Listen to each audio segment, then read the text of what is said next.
Yang pasti tidak ada orang sempurna. Yang sempurna Allah Subhanahu wa taala, ya. Jadi kalau ada orang beda sama kita, siapa tahu dia punya kesempurnaan yang lain yang kita tidak punya.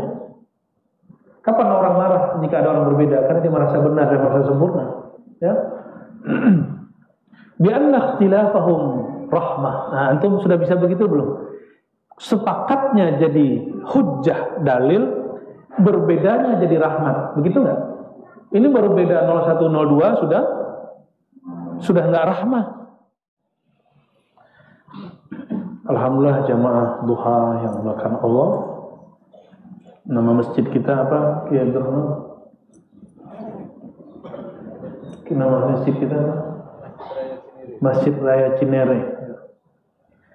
Semoga siapapun yang berhadir, Allah hadirkan cinta kepada Allah dan Rasulnya di dalam kalbunya. Amin ya rabbal alamin. Seperti biasa, ini wirid kita sekali sebulan. Kita mengkaji kitab Khasa'is Al-Ummah Al-Muhammadiyah, salah satu buah karya daripada As-Sayyid Abuya As-Sayyid Muhammad Alawi Al-Maliki Al-Makki.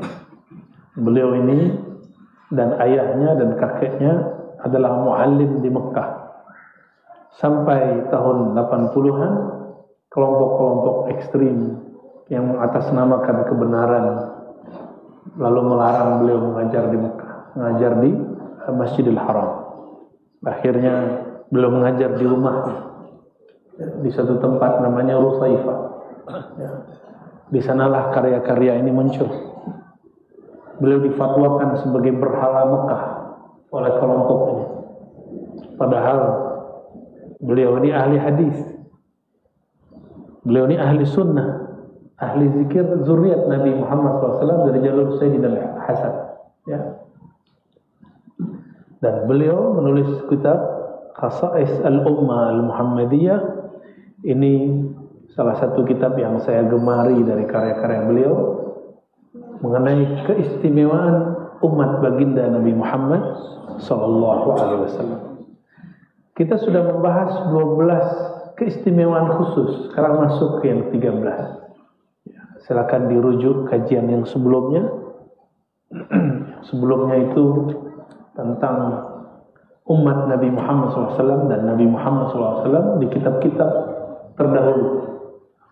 Nah, sekarang yang kita bahas adalah hadhil ummah la tajtami'u ala dhalalah. Nomor 13, umat ini tidaklah berijtima', berkumpul ala dhalalah, atas dasar kesesatan. Dhalal lawan dari al-haq, ya. Apa kata beliau? Ikhtassallahu hadhil ummata bi alla tajtami'a ala dhalalah. Allah mengkhususkan umat ini, umat al-Muhammadiyah, umat Nabi Muhammad SAW. Mereka tidak akan berkumpul, bersepakat. Ijtima' di sini bukan ijtima' politik. Ijtima' di sini berkumpul, bersepakat atas dasar kesesatan. Yang ada, mereka berkumpul atas dasar ijtihad. Ijtihadnya boleh salah, mungkin benar. Ya. MUI buat ijtima' majelis ulama.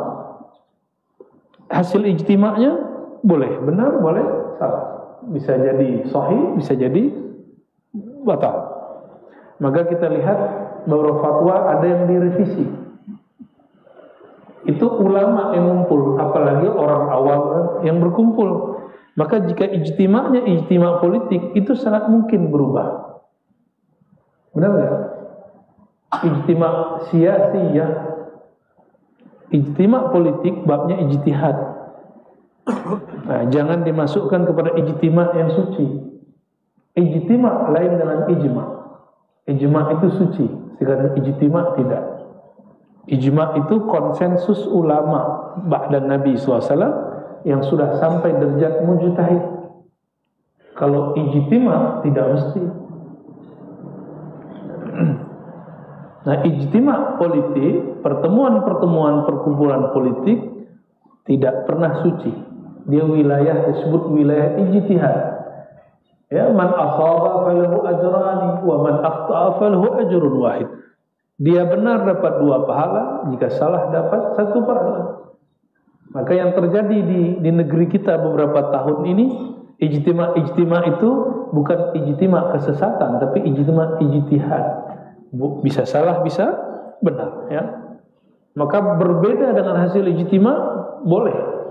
Karena di sana ijtima, di sini juga ijtima. Benar ya? Ada ijtima yang pro kepada A, politik. Sekarang dia pro kepada B. Karena politik itu berubah-ubah, ya. Maka jangan menganggap suci ijtima. Tapi yang suci itu ijma. Nah, mukhalafatul ijma fiskun bal kufrun. Melanggar ijma yang mutlak itu bisa kufur. Bukan kafir mutlak, ya, kufur. Ini yang salah paham, langsung dianggap orangnya kafir. Tidak, kufur. Tapi mukhalafatul ijtima, ijtihadun. Berbeda dengan hasil ijtima, itu ijtihad. Itu tidak masalah, ya. Sebagai contoh, ijtima ulama mengharamkan bunga bank.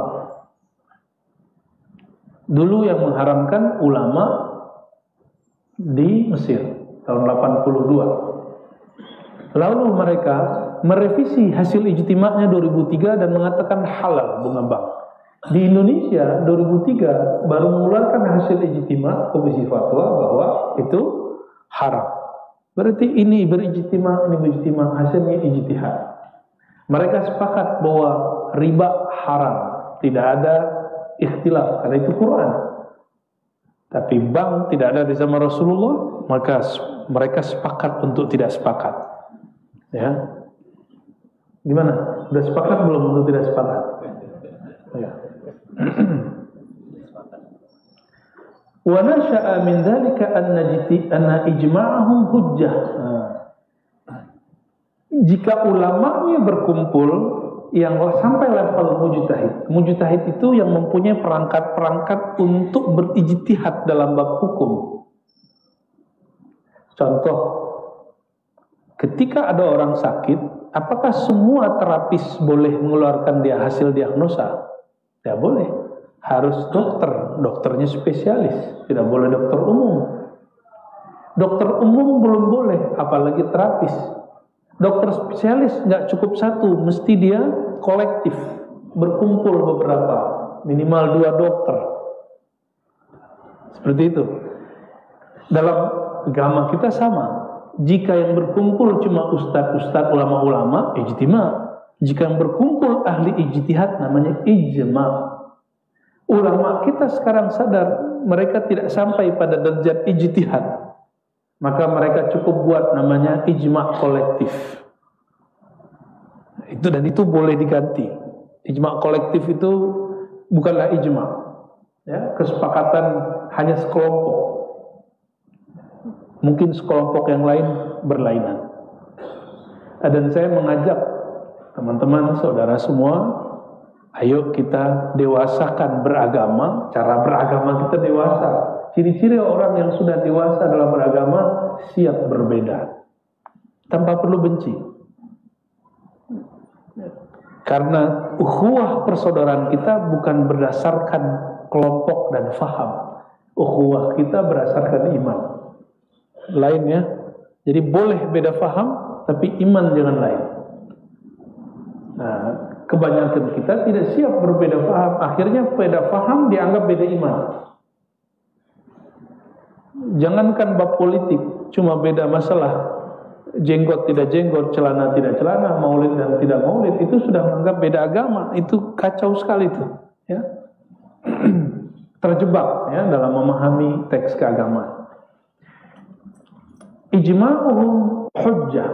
Ijma'ahum hujjah. Jika ulama mujtahid, jadi mujtahid itu boleh disebut ulama spesialis hukum, bersepakat, kesepakatannya menjadi hujjah dalil.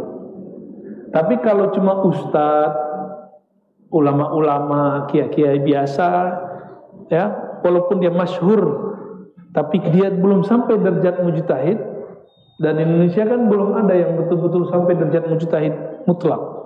Yang ada mujtahid juz'i.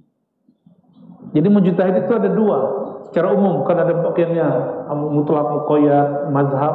Kita itu pembahasan ahli fikih dan usul fikih. Saya berikan yang mudah untuk kita yang awam. Bahwa mujtahid itu dua, ahli ijtihad itu dua. Kulli, semua mutlak. Yang kedua juz'i. Misalnya gini, ada orang yang dia hanya pakarnya bab zakat, dia boleh berijtihad dalam bab zakat. Ada yang pakarnya hanya di bidang haji, dia boleh berijtihad di bidang haji. Yang sudah pulang haji, itu tempat Mina. Mina kan dulu ada apa? Ada bukit. Sekarang tidak ada bukitnya. Apakah masih sah disebut mas'a atau mauqif? Tempat sa'i dulu kan betul, ini bukit, ini bukit. Nah, begini. Sekarang bagaimana? Sudah dibuatkan lantai. Nah, orang yang ahli ijtihad itu mereka bertengkar bertahun-tahun. Saya masih ingat guru saya terlibat di situ. Ketika awal-awal sa'i itu dibangunkan. Nah, siapa yang mampu? Ahli ijtihad, tapi dia tidak mutlak, dia pakar khas haji. Ada yang ijtihad dalam bab fikih muamalat, itu boleh, tidak ada masalah, ya. Yang pasti tidak ada orang sempurna, yang sempurna Allah Subhanahu wa Ta'ala, ya. Jadi kalau ada orang beda sama kita, siapa tahu dia punya kesempurnaan yang lain yang kita tidak punya. Kapan orang marah jika ada orang berbeda? Karena dia merasa benar dan merasa sempurna, ya. Bi'anna ikhtilafahum rahmah. Nah, antum sudah bisa begitu belum? Sepakatnya jadi hujjah, dalil, berbedanya jadi rahmat. Begitu enggak? Ini baru beda 0102 sudah enggak rahmah. Sudah kata-kata kasar. Gimana antum mau beda bab tentang haji? Baru bab pilihan politik sudah enggak sukses. Benar nggak? Ya, kita sudah saksikan bertahun-tahun di negeri kita. Selama bertahun-tahun itu orang gagal menjadikan beda itu rahmat.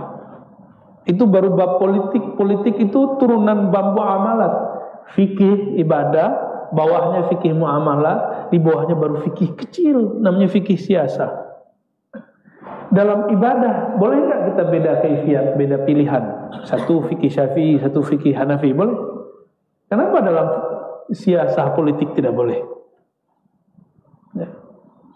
Dan betapa indahnya ada ulama yang tidak membolehkan qasar. Itu Imam Malik. Hanya boleh jamak. Bukan jamak juga, qadha. Nggak ada jamak, nggak ada qasar, kecuali musim haji dan umrah. Jadi Imam Malik hanya membolehkan saat haji dan umrah boleh jamak qasar. Namanya illatun nusuk. Asbab bolehnya jamak qasar itu karena sedang manasik haji dan umrah. Bukan manasik bahasa Indonesia, latihan haji umrah. Manasik bahasa Arab itu praktek langsung di sana, itu manasik. Namanya illatun nusuk. Ya. Motifnya adalah ada praktek haji umrah. Itu yang membuat boleh di jamak iya, qasar iya. Dua rukhsah, dua ringan dicampur. Digabung sholat itu namanya jamak, itu keringanan. Udah digabung, diringkes 4 jadi 2. Berarti ada 2 keringanan, 2 rukhsah diambil. Yang mengatakan itu hanya khusus haji itu Imam Malik, tapi muridnya Imam Syafi'i enggak, boleh gabung di mana saja, yang penting safar, ada keberatan, ada masalah di jalan, maka boleh jamak, boleh. Jadi ini ulama beda, kita tinggal pilih. Enggak nyaman dengan jamak, ambil qasar. Tidak nyaman dengan hanya qasar, ambil jamak qasar. Itu gampang. Dalam cara sholat pun kita boleh beda. Kenapa dalam cara berpolitik tidak boleh beda? Ya. Ternyata orang-orang itu lebih diktator dalam politik daripada sholat, ya, daripada ibadah. Ini rumus. Ijma'uhum rahmah, ijma'uhum hujjah, ikhtilafuhum rahmah. Mereka sepakat itu jadi dalil, mereka berikhtilaf, berbeda pendapat itu jadi rahmat. Siapa yang berbeda? Tentu yang mengerti tentang rahmat itu sendiri. Mau ngulangin lagi nggak kayak kemarin? Beda nomor pilihan presiden, calon presiden terus tengkar. Mau begitu lagi nggak? Mengulang? Ya, tutup pengajian kita semua. Ya. Saya yang pertama tutup nanti. Cukuplah, itu menyisakan trauma. Fakana ikhtilafuhum min qablihim azaba. Dulu umat terdahulu beda, itu perbedaannya jadi azab. Inilah yang diabadikan kelompok Khawarij. Yang diabadikan kelompok Khawarij. Khawarij itu ciri-cirinya satu. Jadi dulu Khawarij ada namanya Muhakamah Al-Kubra. Kelompok ini dia mengatakan Sayyidina Ali kenapa terima hasil diplomasi. Diplomasi antara orangnya Sayyidina Ali dan orangnya Sayyidina Muawiyah, yaitu Abu Musa al-Asy'ari dan Ibn Amr, ya, Abdullah bin Amr bin As. Ini menyisakan sesuatu di pikiran mereka. Mereka kemudian mengatakan la hukma illa lillah. Tiada hukum kecuali milik Allah. Akhirnya mereka mengatakan Ali telah berhukum dengan selain hukum Allah, maka Ali kafir. Selevel Sayyidina Ali dikafirkan. Ya kalau cuma Ar-Razi dikafirkan terlalu biasa. Siapa yang mengkafirkan? Dulu simpatisannya. Dulu orang yang berjuang bersama Sayyidina Ali lalu mengkafirkan Sayyidina Ali. Maka antum jangan heran, nanti itu akan terjadi pada ulama-ulama kita masa depan. Murid lalu mengkafirkan gurunya, nanti terjadi. Pengikut lalu mengkafirkan imamnya, nanti terjadi. Mungkin sudah mulai terjadi. Ya, lalu mereka buat kelompok. Dari Muhakamah Al-Kubra nanti ada muncul kelompok fulan, banyak sekali. Jadi ketika mereka buat kelompok baru, si imamnya berbeda lagi dengan panglimanya. Panglimanya buat kelompok lagi. Si ini beda lagi dengan kelompok komandannya buat lagi. Begitu terus. Akhirnya Khawarij itu kelompok yang pecahannya berlanjut sampai hari ini. Antum coba lihat kelompok-kelompok teroris transnasional seperti Al-Qaeda. Ya, dulu Jamaah Islamiyah, Daulah Islamiyah, terus pecah jadi apa, pecah jadi apa, pecah jadi apa. ISIS pecah dari Al-Qaeda. Ya kan? Di Indonesia pecahan-pecahannya banyak lagi. Sehingga kita melihat, jadi bom-bom yang kita lihat kemarin, itu mereka berdiri sendiri. Satu di sini, satu di sini. Mereka nggak saling kenal. Yang di Bali sendiri. Masih ingat yang di Bali? Ya, itu mereka sudah terpisah lagi dengan kelompok yang mana. Begitu yang kita dapat laporannya di buku-buku dan dari pakar-pakarnya. Ya, oh dulu saya pendukung itu, bom aja tuh balik. Ternyata setelah belajar kitab akidah, ya tidak boleh menyerang orang yang belum didakwahi dan membunuh. Itu yang mati kan ada Muslim. Membunuh seorang Muslim, seorang jiwa, sama dengan membunuh semua manusia.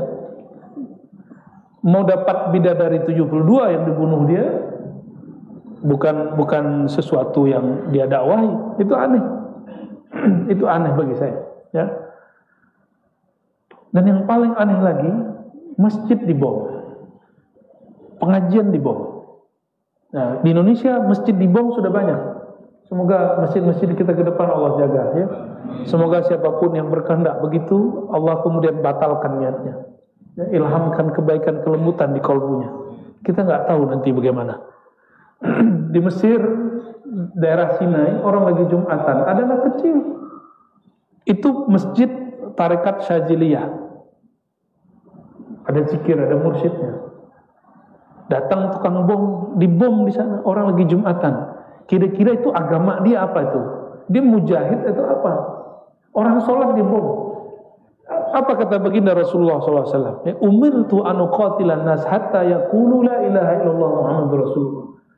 Aku diperintahkan perang sampai orang mengatakan la ilaha illallah Muhammadur Rasulullah. Ini orang sudah baca syahadat, udah sholat, masih dibom. Hadis yang mana yang diamalkan?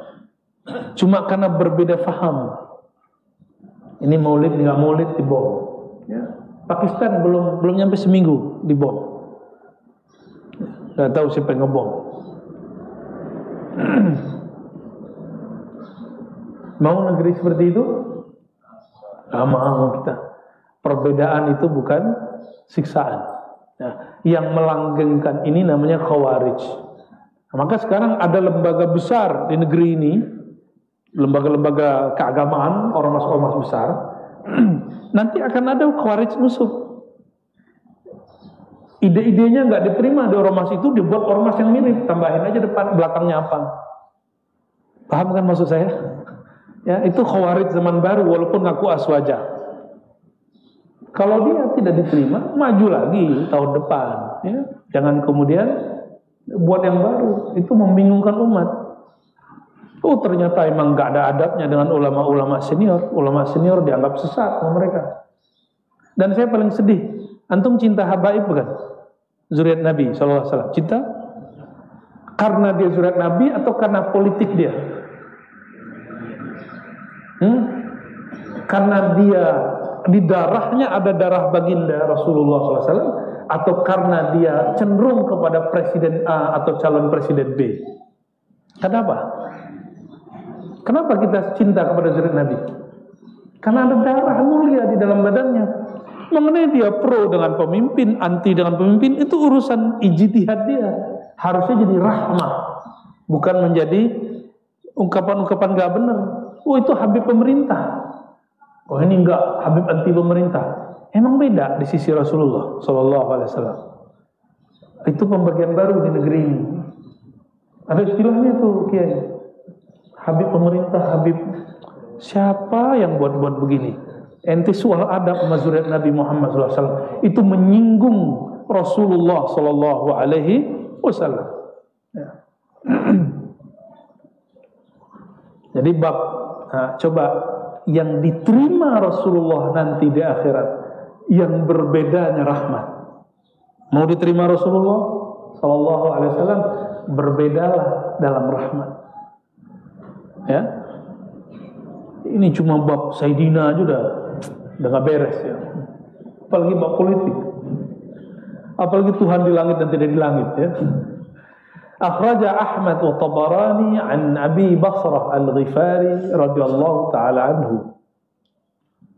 An Rasulillah sallallahu alaihi wasallam qala sa'altu Allah ta'ala alla yajma' ummati ala dhalalah.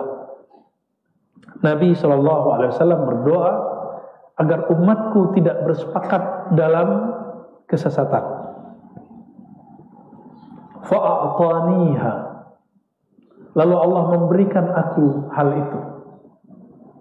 Berarti ciri umat Nabi Muhammad yang diterimanya hari ini apa? Umatku tidak bersepakat untuk kesesatan.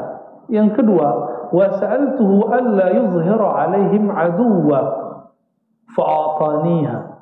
Aku berdoa agar Allah Ta'ala la yuzhir alaihim, tidak menzahirkan pada mereka yang berkumpul itu aduwa, ya, musuh. Maka Allah memberikannya. Maksudnya dalam ijtima'nya itu, perkumpulannya itu, mereka ketika ada yang berbeda, dia tidak bermusuhan. Dia tidak bermusuhan. Maka ciri-ciri ummah rahmah, umat Nabiur Rahmah, ketika berbeda tidak benci, ya. Dan orang begitu kok nggak banyak, ya. Agak heran kita, ya. Wa akhraj al-Hakim an Ibnu Abbas radhiyallahu ta'ala anhuma an Nabi sallallahu alaihi wasallam qala la yajma'u Allahu ummati ala dhalalati abada. Kata baginda Nabi Muhammad SAW, umatku tidak akan pernah berkumpul untuk melakukan kesesatan. Keliru mungkin, sesat tidak. Bisa bedakan? Keliru mungkin, sesat tidak. Abadan, ini garansinya, selama-lamanya. Hadis ini tidak disukai oleh kelompok yang ekstrim. Kata mereka ini hadis dhaif. Jadi mereka mengatakan nggak ada ceritanya. Yang ada, bawakan surah Al-An'am. Jika engkau mengikuti kebanyakan manusia, mereka akan menyesatkan engkau. Lah itu ayat tentang musyrik, bukan ayat untuk sesama mukmin. Nah inilah bahaya kelompok Khawarij zaman now, disebut Neo Khawarij, menggunakan ayat untuk orang kafir musyrik lalu dipraktekkan kepada sesama muslim. Sudah terjadi pada hari ini, ya. Wa akhraj Syekh Nasr Al-Maqdisi fi kitab Al-Hujjah qala Rasulullah SAW ikhtilafu ummati rahmah. Ini riwayat tidak sampai derajat sahih, cuma ulama kita sepakat mengatakan maknanya benar. Imam Ibnu Asakir juga sebutkan dalam beberapa kitabnya, ikhtilafu ummati rahmah. Umatku berbeda pendapat, itu rahmah. Lalu di kitab Al-Qushairi, Imam Abu Yazid dinukilkan dari beliau mengatakan, yang berbeda itu ulamanya. Ikhtilafu ulama'i ummati. Jika yang berbeda itu ulama, baru rahmah. Kalau yang berbeda orang awam tapi dianggap ulama, itu tidak rahmah. Paham? Jadi mulai sekarang jangan terjebak lagi oleh performan, penampilan. Penampilan itu tidak ada jaminan seseorang itu ulama. Ya, saya punya guru ahli hadis, kalau ngajar hadis itu nggak pakai kopiah. Ada, nggak pakai kopiah begini. Cuma kalau di Indonesia ngajar nggak pakai kopiah, kayaknya nggak sahih ya.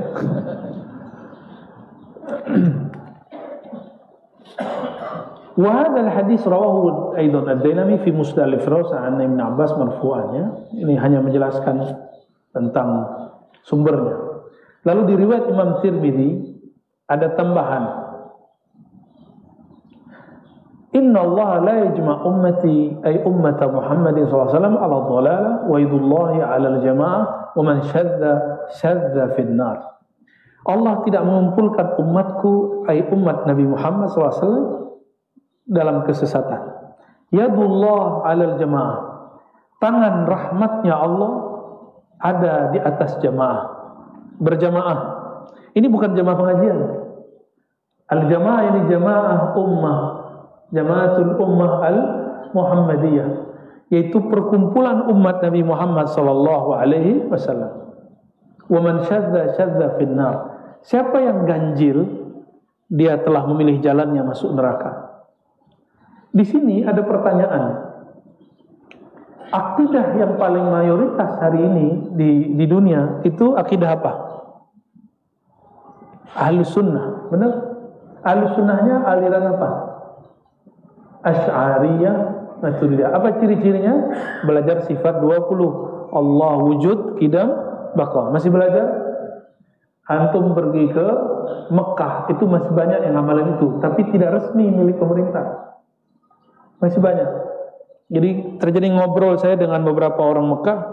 Ketika kita bilang ente kan beda faham sama kita, ente kan menganggap kita lebih dah. Enggak, dia ngomong, itu hanya mazhab resmi pemerintah, kami tidak. Kerajaan iya, kami tidak. Gitu. Sampai ke Mesir, Al-Azhar, tahu Al-Azhar? Al-Azhar salah satu universitas tertua yang masih eksis hari ini di dunia, universitas Islam. Tadinya itu Syiah. Masuk Salahuddin Al-Ayyubi tanpa perang, Mesir jadi Sunni. Al-Azhar Asy-Syarif itu kemudian menjadi pusat Ahlussunnah. Salahuddin Al-Ayyubi sebelum subuh menganjurkan para Bilal baca sifat 20. Allah wujud, qidam, baqa, itu dilakukan. Jadi itu bukan tradisi orang Jawa di tepi pantai Pantura, itu bukan. Ya, itu udah dari sono. Orang di Pulau Jawa nyebutnya puji-pujian. Di sini sama. Ya, sebelum mau azan baca sifat Allah disebut pujian. Tempat ente ada nggak? Ada.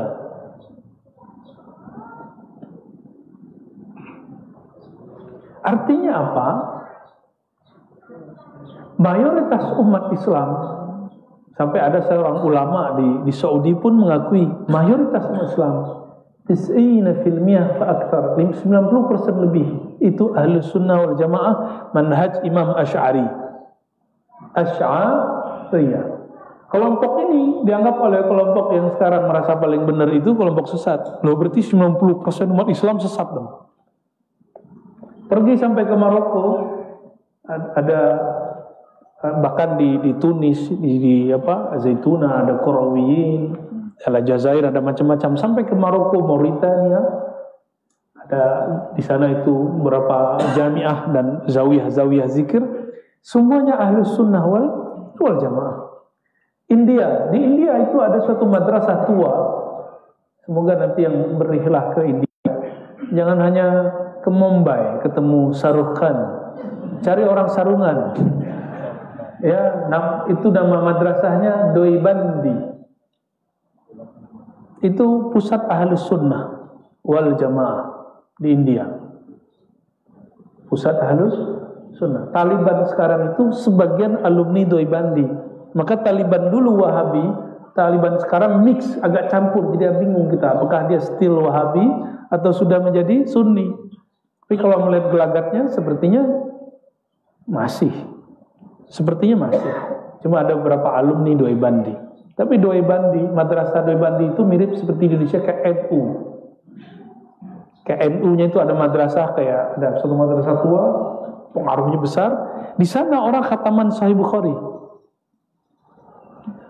Lalu ada lagi kota Haidar Abad, ya. Guru yang menjazakan Sahih Bukhari pertama itu dari sana, dari Haidar Abad namanya, Syarif Khaja Muhammad Syarif. Awal ngomong bahasa Arab nggak lancar, tapi ketika sudah terkondisikan, itu yang di Sahih Bukhari dia ngomong, nyebutin aja lancar. Ya, seperti santri Jawa hafal alfiah, lewat aja. Jadi India itu pernah jadi pusat hadis. Kenapa? Karena mereka dulu bermazhab Hanafi. Mazhab Hanafi dianggap jauh dari sunnah. Maka dibalas oleh mereka, enggak, kami dekat dengan sunnah. Jadi di sana itu orang ngajar Sahih Bukhari dari umur 20-an sampai umur 70-an. Itu udah hafal deh kitab Sahih Bukhari itu. Nah, jemaah tabligh itu bagian dari pergerakan orang-orang yang Doibandi dan ada madrasah lain. Itu sebabnya jemaah tabligh itu masih aswaja. Cuma mungkin antum enggak nyaman karena dia nginep di masjid. Terima aja sih, ya susah amat ya. Kalau nggak nyaman ya bilang ya baik-baik, jangan diusir. Ya, ada kawan-kawan saya diusir-usir tuh kasihan juga. Mereka kan niatnya baik. Ini sunnah menerima tamu juga nggak dapat. Ya.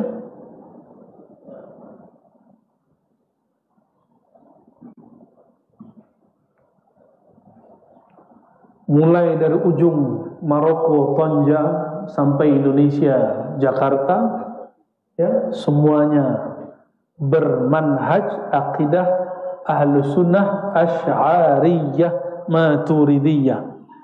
Ya. Ini ada sahib saya, Dr. Fala, ntar lagi wisuda, Min.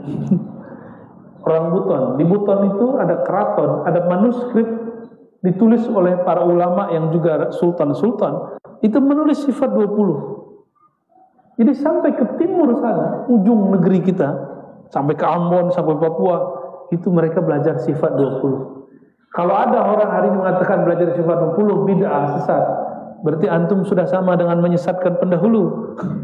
Ya. Al-Azhar itu berapa tahun? 900-an tahun menggunakan akidah Ahlussunnah Asy'ariyah Maturidiyah. Jadi kita agak curiga kalau ada pulang dari Azhar lalu membatalkan akidah Asy'ariyah, menolak bermazhab dan menolak bertasawuf. Itu dicurigai, dia kesusupan saat kuliah. Ya, kesusupan apa kesurupan ya? Saya curiga ya. Salahuddin Al-Ayyubi apa akidahnya? Asy'ariyah, dan dia bertarekat mazhab Syafi'i. Guru dia Syekh Abdul Qadir Jilani dua mazhab, Syafi'i dan Hanbali. Akidahnya Asy'ari. Imam Sufi. Jadi coba lihat, pejuang-pejuang dulu berakidah Ahlussunnah. Sama semua. Muhammad Al-Fatih yang dielu-elukan di Turki Utsmani, dia akidahnya Maturidiyah Asy'ariyah. Dan dia punya mursyid namanya Ibn Syamsuddin. Jadi kalau antum mau ingin dunia Islam bangkit, Maka pejuang-pejuangnya mesti punya guru rohani yang bermanhaj Ahlussunnah wal Jamaah, berfikih dan bertasawuf yang usul kepada Allah Subhanahu wa taala. Bumi ini kan milik Allah. Maka kalau ingin membangkitkan bumi harus pulang kepada Allah. Dan lucunya ada yang mengeluh-elukan khilafah tapi anti dengan Asy'ariyah dan Thariqah. Ya, bagaimana Islam mau bangkit? Nggak mungkin bangkit. Warawa Abu Dawud an Abi Malik al-Asy'ari an Rasulullah sallallahu alaihi wasallam qala, in hadis terakhir yang baca, qad ajarakumullahu min thalath khilal dzakara minha wa alla tajtami'u ala dhalalah. Ya. Allah membebaskan kamu umat Nabi Muhammad SAW dari 3 perkara, 3 masalah. Salah satunya minha alla tajtami'u ala dhalalah. Umatku tidak akan bersepakat berkumpul dalam kesesatan. Lagi-lagi saya ulangin, dalam kekeliruan mungkin, sesat tidak. Ya. Oke, barangkali itu ya sederhananya kaidah yang disebutkan di depan tadi. Kesepakatan mereka adalah hujjah, perbedaan mereka adalah rahmah. Maka umat yang diterima baginda Rasulullah SAW yang menjadikan berbedanya rahmah. Gimana? Sudah siap berbeda jadi rahmah? Ya, kita lihat ya, pertengahan tahun ini sudah mulai deklarasi, sudah dapat nomor tuh caleg-caleg. Ya, capres-capres mungkin sudah dapat nomor. Siap-siap untuk berbeda. Mau siap-siap berbeda? Ya, saya agak kurang yakin juga. Semoga Allah rahmati kita semua. Amin ya rabbal alamin. Ya. Silakan. Terima kasih Bu ya. Untuk selanjutnya kami akan buka 2 pertanyaan dulu. Satu dari bapak-bapak, satu dari ibu. Silakan bapak-bapak yang ingin ada yang mau ditanyakan kepada Buya sebagai hari ini. Udah ngantuk kayak. Ibu, oke. Anak-anak bisa dibantu.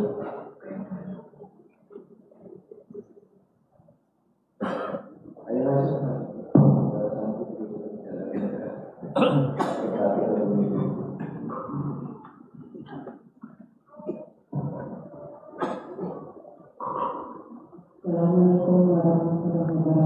Assalamualaikum.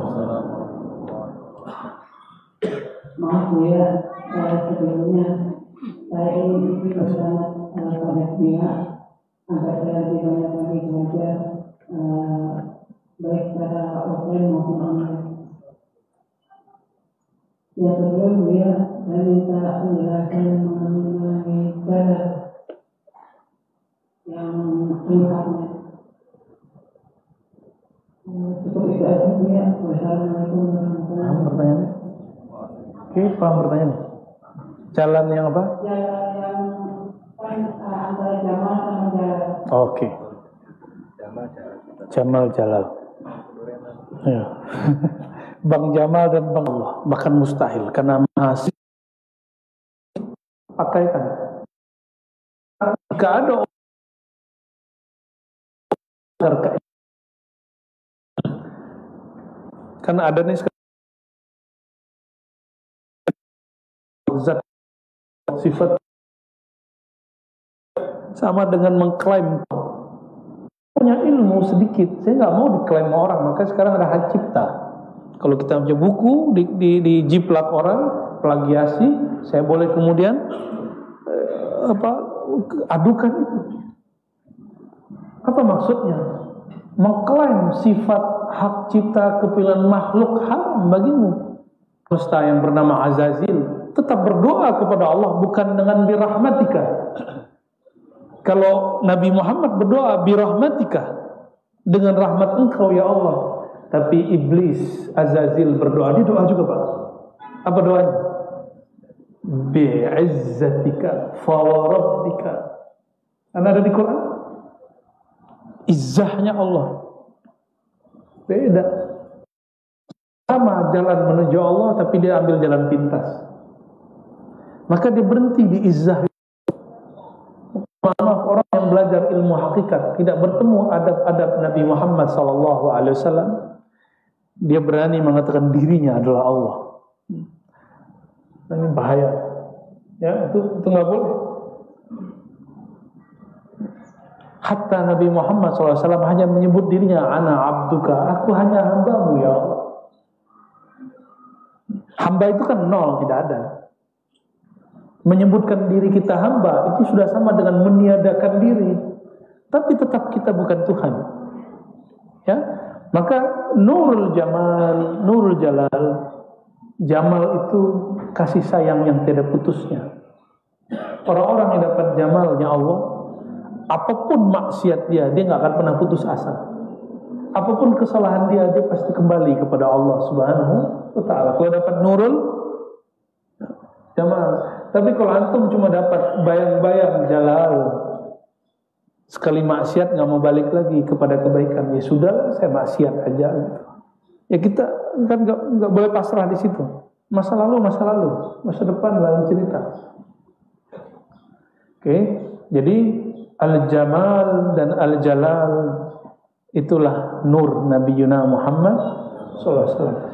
Maka jalan nur Muhammad itu cuma satu, mempelajari sirah Nabi Muhammad SAW. Sirah Nabi, nanti Sahih Muslim, nanti kita mau aktifkan lagi di Bintaro kajian Sahih Muslim insyaAllah. Ya, silakan gabung nanti malam-malam hari kitab Sahih Muslim. Mungkin dulu ada yang sudah ikut, kita off-kan beberapa bulan, berbulan-bulan malah ya.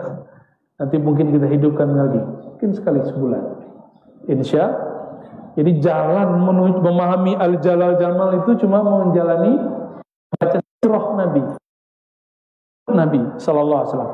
Dan tidak semua kitab sirah mengerti bab nur Muhammad sallallahu alaihi wasallam. Maka tidak semua kitab sirah Nabi saya rekomendasikan. Semoga ke depan teman-teman penerjemah, banyak kawan-kawan kita menerjemah kitab Asy-Syifa bi Huquqil Mustafa yang nanti sore ada kajiannya, tapi antum live aja. Ya, itu terbatas, tidak banyak, cuma yang dari orang.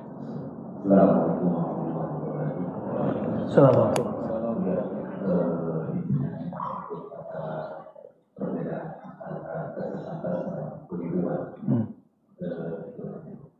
Oh beda ya, bahasa Arabnya berbeda ya. Sesat itu bahasa Arabnya dolal. Dolal itu menyimpang, tapi merasa benar. Maka orangnya disebut dol, jamaknya dolin, dolun. Kita kalau baca Al-Fatihah, ihdinas siratal mustaqim. Orang yang hak itu jalurnya siratal mustaqim. Siratal mustaqim itu Nabi Muhammad SAW. Siratal ladzina an'amta alaihim, jalan yang engkau beri nikmat. Ternyata di ayat ini nikmat bukanlah fulus, duit, rumah, pasangan, anak, tapi siratal ladzina an'amta alaihim, jalan ruhani. Maka nikmat yang disebut dalam ayat ini bukan nikmat zahir jasmani, bukan nikmat materi, itu nikmat ruh, nikmat nur di dalam qalbu. Lalu ghairil maghdubi alaihim, bukan yang engkau murkai. Itu jalannya ahli kitab yang suka ngeles. Dulu Yahudi lama, Bani Israel lama, mereka memainkan ayat Allah, bahkan mengata-ngatai Allah. Jadi Bani Israel itu dulu, Masya Allah, pemberiannya banyak, tapi mereka suka ngata-ngatain Allah seperti anak kecil. Allah beri manna wa salwa, tapi sekali ditahan, apa kata mereka? Allah pelit, yadullah maghlula. Ada kan ayatnya? Tangan Allah terbelenggu. Apa bedanya dengan anak kecil? Ya, anak kecil kita tahan mainan dari dia, dia mau beli sesuatu kita nggak belikan, apa kata dia? Ya, abi jahat, ayah jahat, papa jahat, benar nggak? Umi pelit, itu memang anak kecil. Ahli kitab itu dimurkai karena mereka bukan lagi kecil, tapi bersikap seperti anak kecil. Maka ayat yang dikutuk menjadi kera. Kenapa? Sikapnya melebihi anak kecil, itu kera. Nakal, kera itu kan nakal, benar nggak? Iseng, benar ya? Jadi sebutan kunu qiratan khasiin itu menunjukkan mereka sudah jalan-jalan, jalan yang di murka. Jadi jalan kesesatan itu ada dua. Satu di murka, dia tahu lalu dia langgar, bandel, itu murka. Yang kedua dolal yang menyimpang. Ini jalan-jalan orang, mereka harusnya menyembah Allah tapi terjebak pada sosok. Itu dolal. Beda ya. Harusnya menyembah Allah terjebak pada sosok. Maka mereka menyembah dari dulu Nabi Uzair, Ezra. Mereka sembah Lata, Uzza, mereka sembah Nabi Isa. Itu kekeliruannya di situ. Dan saya sampaikan lagi, nanti mungkin kita ulang-ulang. Salah satu yang dialamatkan kesesatan bagi kami adalah saya menyebut kata mereka bahwa menyembah Nabi Isa itu menyembah Allah. Oh, dia salah paham. Videonya berarti nggak paham dia. Penjelasan kami menyebutkan itu tidak seperti itu. Nggak usah Nabi. Kita pakailah imam, namanya Imam Al-Mursi. Ini sering saya sebut biar antum ingat terus, karena video ini banyak diulang-ulang lagi sama orang, ya, biar menjadi memperkuat. Imam Abu Abbas Al-Mursi, guru hikam, guru Ibnu Athaillah, pengarang hikam, murid dari Imam Syazili, thariqahnya Syaziliyah. Apa kata beliau? Para aulia itu khazanah nama-nama dan sifat Allah. Jadi dirinya para aulia itu adalah khazanah. Jadi di dalam dirinya ada pancaran nur asma dan sifat-sifat Allah Subhanahu wa taala. Jika dibuka sedikit saja, maka hamba-hamba Allah muridnya akan mengira itu Allah. Fa'abaduhu, maka mereka akan menyembahnya. Itu perkataan siapa? Imam Abu Abbas Al-Mursi. Berani menyesatkan Abu Abbas Al-Mursi, guru Ibnu Athaillah Iskandari? Mungkin antum berani sama saya. Kok berani nggak sama Imam Mursi? Imam Mursi berkalam pada hak wali, belum nabi. Inilah kita memuji wali-wali terdahulu, ulama-ulama terdahulu, tokoh-tokoh terdahulu, tapi tidak tahu, tidak mau memahami orang-orang terkini. Wali-wali itu nggak mati, ilmunya masih ada sampai hari ini. Maka muncullah kalam itu. Jangankan nabi, wali saja Allah singkapkan dirinya. Umat kira dia Allah, dia bukan Allah.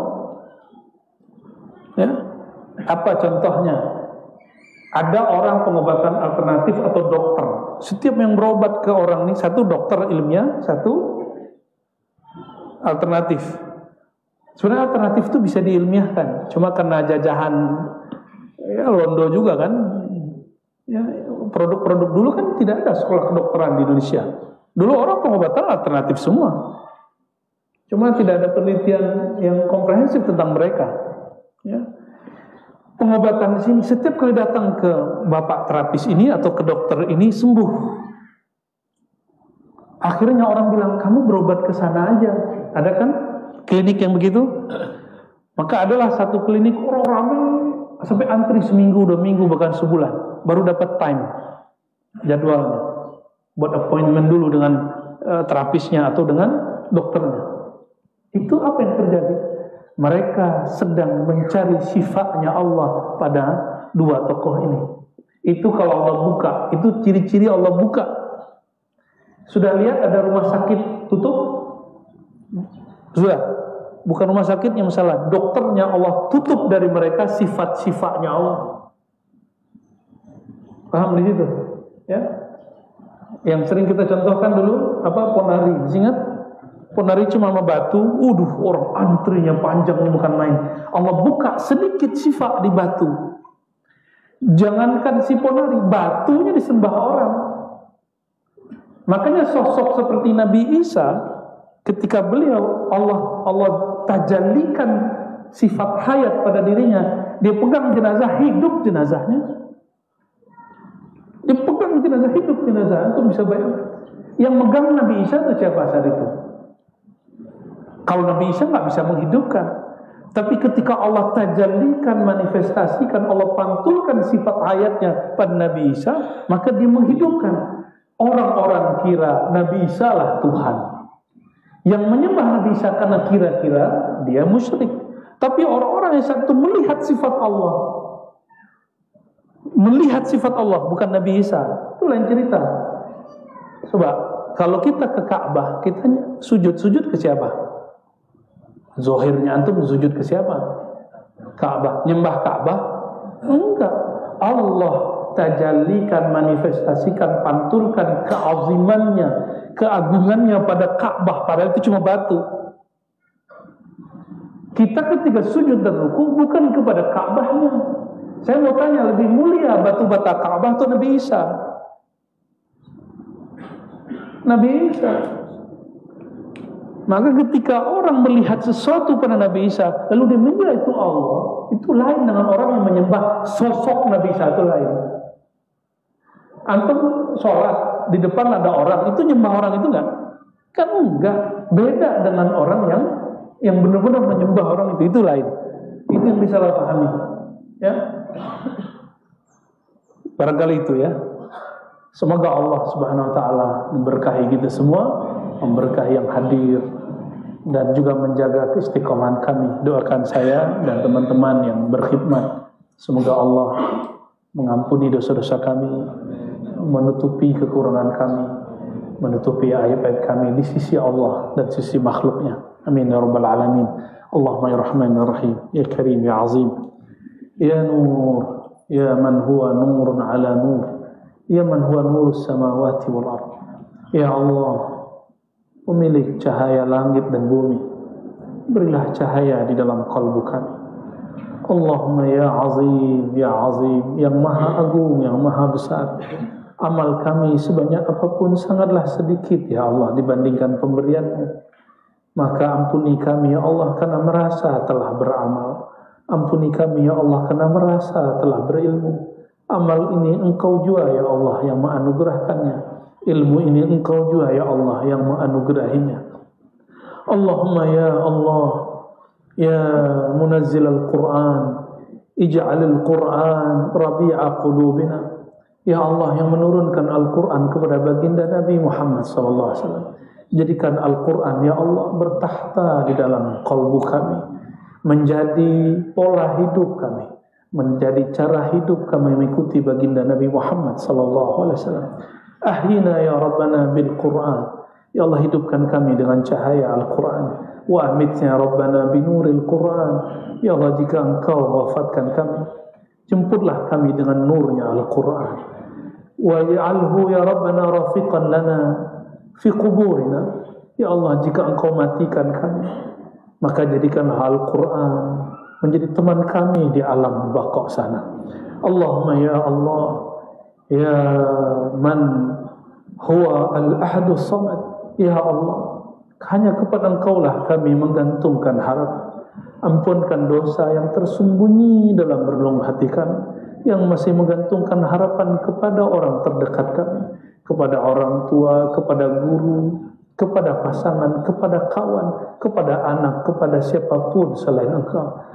Detik ini ya Allah izinkan kalbu kami dapatkan nur as-samadmu, nur bahwa kami hanya menggantungkan harapan kepada Engkau, tapi tetap menjalankan adab dan mengambil asbab di dunia ini. Allahumma rabbana atina fid dunya hasanah wa fil akhirati hasanah wa qina adzabannar warzuqna as-sa'adah sa'adataha fid darain birahmatika ya arhamar rahimin.